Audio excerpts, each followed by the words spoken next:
shalala shalala. Oh, oh, oh.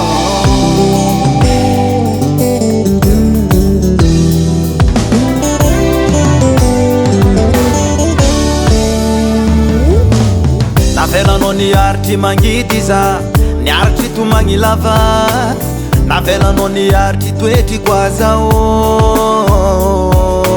Zay raha jiaby nataoko tsisy nety koa latsa lava isan'andro, ny ondry dava tsy nitraka koa antegna.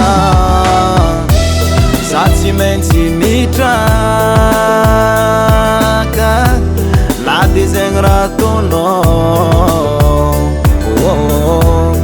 Azadigny fomba isy ny anjarako tsy ho lany. Zegny tsy magnino sady tsy magnahy, koa fitiavagna tsy ho isy ambela. Zegny tsy magnino sady tsy magnahy, koa fitiavagna tsy ho isy ambela.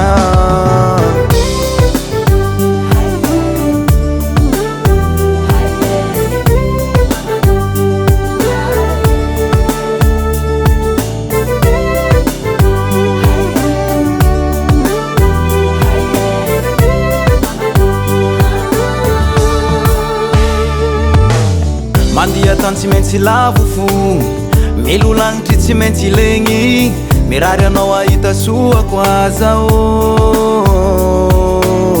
Toeza tsy nahay tia fa ny antsika roa koa tsy anjara, samy mbôlo lava velogno antsika.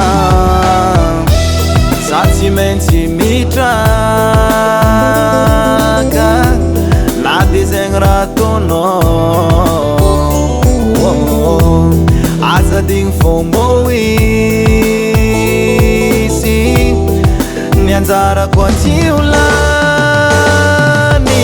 Zegny tsy magnino sady tsy magnahy, koa fitiavagna tsy ho isy ambela.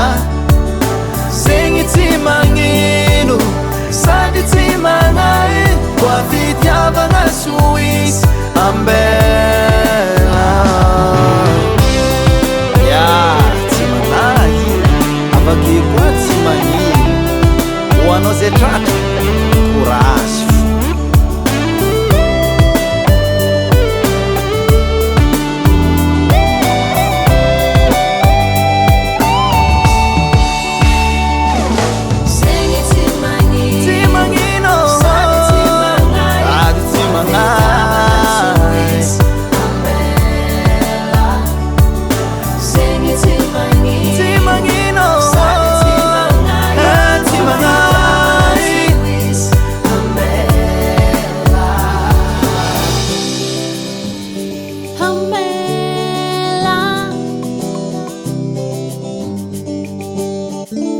Studio Cork.